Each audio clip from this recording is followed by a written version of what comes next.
stories about comic books, musical instruments, cartoons, and video games with your host, Captain Fugu.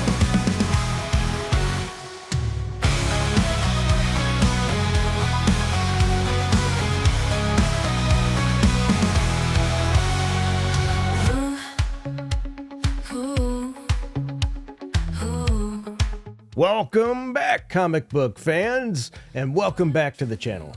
Every week, a flood of comics hits the shelves, and it can be tough to decide what to pick up. But don't worry, that's what I'm here for. We're about to dive in to this week's releases to crown one book the comic of the week. Will it be an epic superhero showdown, a mind-bending indie darling, or maybe a hilarious new series that everyone has been talking about? I've read a stack of them, and I've got some strong opinions. So stick around to the very end to see which comic earned the top spot and why you absolutely need to add it to your collection. Feel free to drop your own picks in the comments below. I'd love to see what you're reading. So, let's get into it. And don't forget to like and subscribe for more comic book reviews every week. Welcome back, everybody, to my weekly comic book review, where we're sort of simulating a virtual comic shop. We're going to talk about some comics. I share my thoughts and views, as well as the views from the League of Comics Geeks here. I like this as a good conversation zone. As I've been looking at the old social medias lately, I've seen a lot of arguments, especially the guy called what used to be Diversity in Comics, now he's Comics Matter or whatever it is. It seems like he's completely shifted gears. Before, he was all about, when he started his channel, about complaining about the current state of comic books, how they needed to improve. Now he's how they're always good. You're not allowed to say anything bad about a comic book, which doesn't make any sense. If you want to share your thoughts and views, they can be positive, they can be negative. That's the point. That's the fun of a comic shop. Explain what we like and what we don't like about a particular comic book. And that's what we're going to start doing here right now. The first book I want to talk about is Tales of the Green Lantern Corps, Guy Gardner, issue number 1. This is a one-shot, has 265 ratings with a 3.9, mostly positive score on League of Comics Geeks. I gave the book a lower score with a 3.5. This was released on May 6th of 2026. The writer is Jeremy Duggan. Artist is Matteo Lully and Laura Bragg and Vasco Georgiev.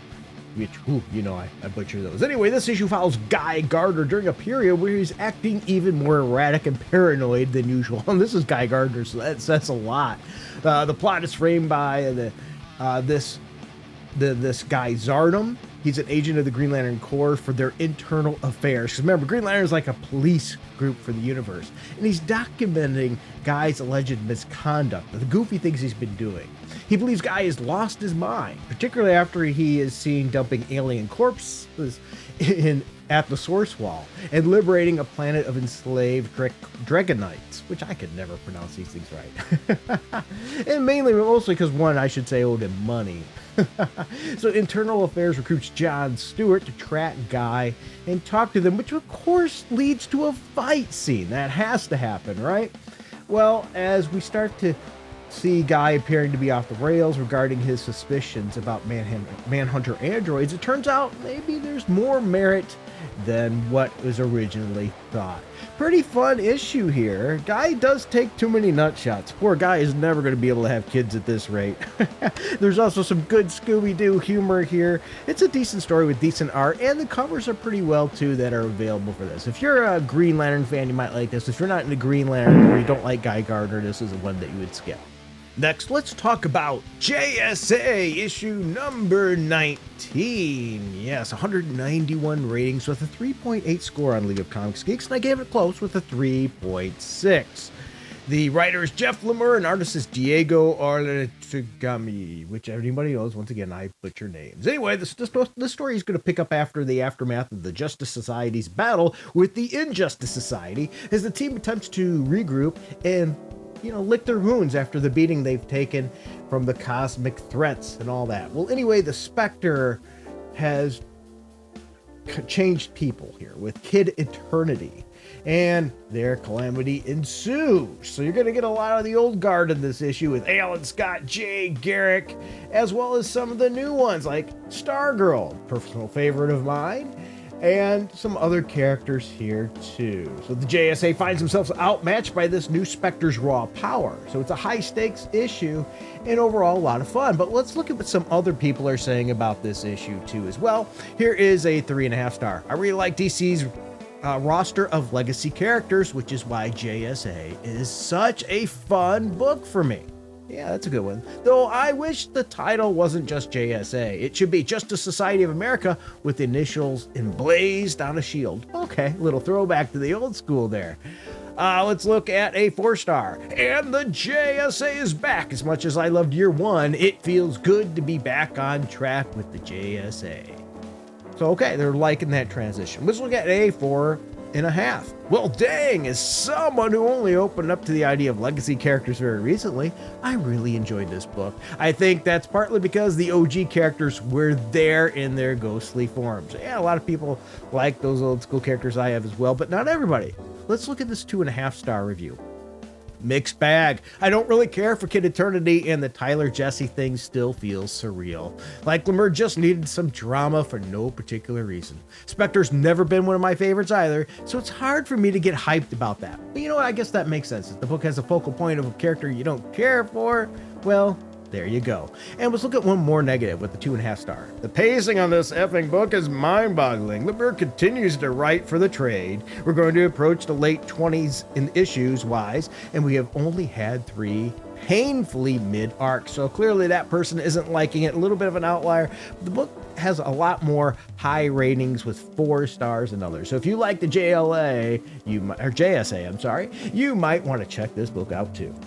Let's next move to a different company here. Yeah, we're going to switch to Marvel with Daredevil issue number 2. 1,670 ratings, with a 4.1 score in League of Comics Geeks. It means people are still picking up this book after the first issue. I didn't give it quite as high, but I still gave it a pretty high score with a 3.7. Writer is Stephanie Phillips, artist is Leo Garbett.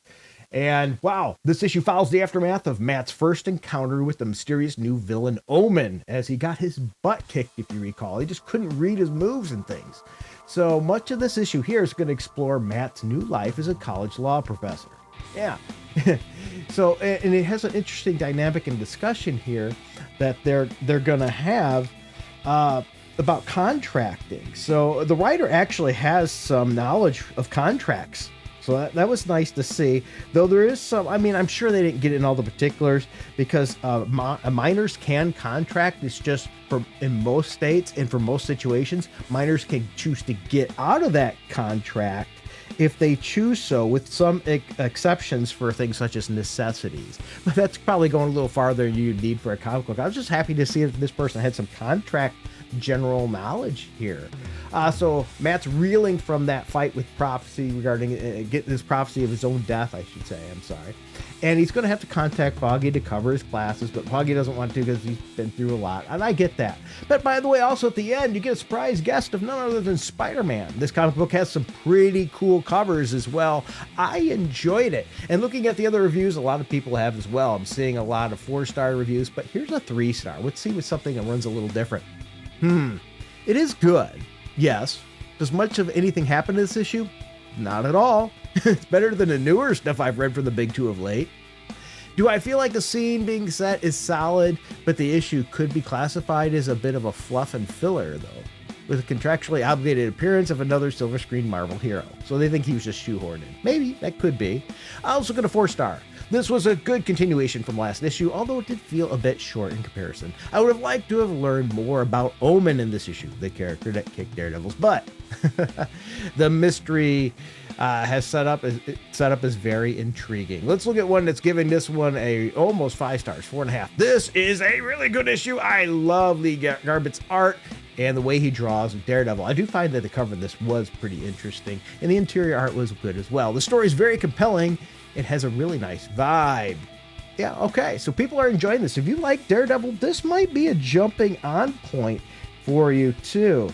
It's an interesting new villain. I think an interesting story, and we're only 2 issues in, so it should be easy to catch back up.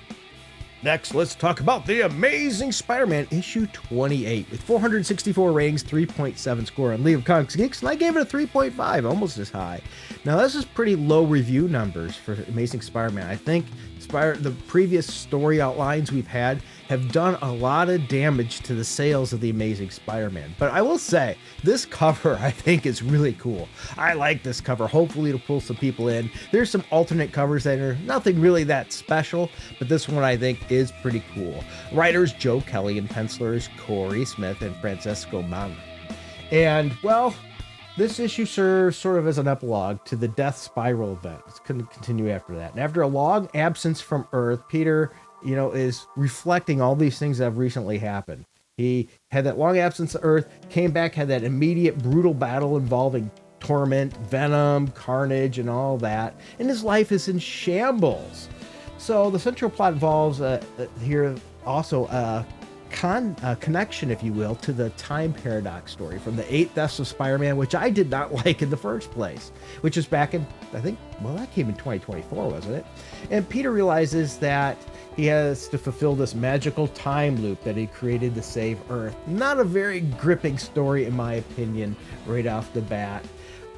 So with that said, it's a good cover. Peter's life's a mess. He's trying to fix it up. I think there's solid art and a little humor here. But let's look at some other people are saying. Here is a 4.5 stars. Person really liked it. This was a pretty great issue following Death Spiral and all the crap that Peter went through with Hellgate. And it's about time he got an issue to breathe. This issue is much slower, mostly focused on Peter having to close the time loop from the 8 deaths that I completely forgot about. Yeah, it was a very forgettable story to begin with, but they really liked it. Let's look at a 3-star. This was overall a decent issue, but it does confirm a worry of mine a little bit back and continue to leave me conflicted in terms of Peter's overall direction at the moment. I do appreciate that this issue takes a moment to breathe and lets Peter reflect a bit as well as a catch up with a few people in his life. Okay, so I think people are feeling the same thing. It's sort of a really mixed bag of what to get here, but let's try to end it on something good here. Here's a 4-star. Coming out of Death Spiral, we don't get anything further on that event yet, but instead we're presented with the story that ties us back to Zeb Wells' 8 Deaths arc, which I thought was clever. Yeah, okay, so see, some people did like that. What are your thoughts on The Amazing Spider-Man issue number 28? I would love to know. Next, let's talk about Captain Marvel Dark Past. 189 ratings, 3.7 score on Leave Comics Geeks, and I gave the book a little lower, which is usual for me, with a 3.5. Captain Marvel is just a series that Marvel keeps trying to push this character so hard. It just hasn't ever really been able to take hold and get a lot of readers. I think it's because the characters had such a mess of a past history. People didn't all gravitate towards the change and the big push in everybody's face and changes of the character, and some people argue that it wasn't, but if you read the first few volumes of Captain Marvel, actually I've read all of them, you'll see there is a lot of change in the character, and growth is good, but the growth that we got, maybe not so much. The writer is Paul Jenkins and artist is Luca Warnick. And well, here we go. This is a continuation from issue 1, of course, looking behind the mysterious company DNVR, and Danvers. And Carol is trying to recover her memories. So she visits the X-Men headquarters, consult with Rogue and Emma Frost. Yeah, that's a pretty interesting dynamic right there if you know Carol's past with Rogue, to try to gain these memories back. And seeing Rogue and Carol working together as peers is actually a highlight probably to a lot of readers if they know her history. If they don't, they probably won't care. Carol follows a trail too here to an abandoned building, utilizing her background as a journalist as well as her background as a military intelligence officer. She eventually pulls an FBI contract to dig deeper into the DNVR group, which is revealed to be a secret militant organization with ties to her family. The thing here, though, is they keep... this is Marvel being Marvel. Her father is a somewhat abusive, at least verbally abusive, white man. And it looks like he's a bad American, militant kind of thing. It has over too much left-leaning interjection into characterization, which they absolutely love. Marvel writers tend to love to do, because all the bad guys have to be overly done, right-wingers to the extreme, which most right-wingers aren't like this, because this group is anti-alien, anti-mutant, you know, they're throwing in the whole racist thing. I understand Marvel tries to make the world outside your window, but the world outside their window is from a tinted view. But let's look at some other people's views. Here's a 4.5. I'm not supposed to be reading this since I'm technically studying for exam, but who effing cares? Let me delve in this. Hey, study for your exam. That's more important. Now, I wasn't planning on reading this mini. Originally, I found out that Rogue was appearing, and right there it is. I think that's a selling point. But still, get back on your studies. Playtime afterwards. Here's a 1 star. Judging by the 5-star reviews, this is apparently an unpopular opinion. But this issue pissed me off, as I hate it what Jenkins is doing here. This was pretty much nothing but clunky, ham-fisted exposition that crammed in wildly unnecessary and out-of-left-field retcons that are almost certainly going to do more harm than good in the long run. See what I mean there? That's what I felt. It was just too ham-fisted. And what they're doing in Marvel writers tend to love to do that, make changes to the background history and really wreck things. I mean, we've seen it with Punisher. We've seen it with Tony Stark, Iron Man. In this first book, Carol just mistakenly thought he was abusive because she didn't have the whole picture, and he was actually mostly justified. His actions might happen. Who knows? Yeah, it's just, who knows? Unless they pull a major twist here, I can see why some people would be a little irked by it, and a lot of people probably won't even notice because they don't know any better. What are your thoughts about this Captain Marvel Dark Past issue number 2? I'd love to have a good discussion about this one in the comments. Well, stay with me here, folks. Keep continuing after this issue's review. I'm going to tell you my number 1 comic of the week, even though I haven't read every issue I want to read yet. So the next book I want to talk about is Wade Wilson Deadpool issue number 4. 308 ratings, a 4.0, very positive score, and I gave it a 3.6. Now, this is me normally. Normally, I'm a little bit giving a little harsher reviews than the others, so I'm seeing that here. The writerman's Benjamin Percy, artist is Jeff Shaw. Yep, this issue picks up with Wade in his dire situation. Yep, physically and emotionally he is compromised. The gangster Hammerhead has discovered Wade's secret that he's receiving prophecy notes predicting future deaths, and he's using this to blackmail him. Anyway, Hammerhead holds Wade captive and forces him into a no-win scenario. They travel to his buddy Blind Al's apartment, which he's also living, right? Where he's forced to choose between the life of his oldest friend and his own moral boundaries. This issue features a heavy emotional flashback that finally explains what happened to his daughter Ellie. Deadpool is really getting wrecked by this. And it's about Wade and how he failed on this mission and what happened to his daughter based on his own self-destructive behavior, really. So this issue ends on a pretty massive reveal as well regarding who is giving him these magical notes. So you're going to want to stick around for that. This book has some interesting covers, some alternate covers that are good too. I'm seeing lots of 4 and 5-star reviews here. I'm not really seeing anything that's negative except for maybe 1 or 2 reviews. So let's see here. Here's a 2-star. Yeah, I'm all done here. Sinclair makes every book he touches look like the butt end of 2004, and his editorial note bit hasn't been funny since halfway through the first issue. I don't know, maybe you just don't like Deadpool, dude. Let's look at another 2-star one here. Nah, throwing Ellie into a black hole. I probably shouldn't have said that's what happened to Ellie, by the way. Oh, and Blind Al's... I'm not going to say that the rest of it, he didn't like that one. Okay? But most of these are 4, like this one. Another solid, consistent entry. This one focused more on Deadpool's trauma, which I like. Nice action and pacing. But I'm not as engaged as the previous one. Really good issue. I like the art of the explosion. This issue is just really disturbing to me and very gross. Okay. And here's another 4.5 star. Okay. I was close to dropping this, but this was a twist I did not see coming. Super curious to what happens next. So as you see here, people are really conflicted on this. I enjoyed this issue. What are your thoughts? Let me know in the chat section below. Alrighty, it's time for my number 1 comic book of the week, which is Batman issue 9 with 1,930 ratings, a 4.0 score. Well, that's very positive. And I gave the book close. I gave it a 3.8, which, as I said, I'm usually about 0.2 points lower than what League of Comics Geeks average is. First of all, the cover I thought was pretty interesting. Not a bad cover. There's some good alternate covers as well. And the writer is Matt Fraction. Artist is Ryan Sook. And, well, this is following the secret deal with Mayor Isley, Poison Ivy, which I'm not a big fan of in the first place, and Commissioner Vandal Savage, as they have declared war on Gotham's vigilantes. Yeah, they're no longer just tolerated as outlaws. They're absolutely being targeted here to be taken out.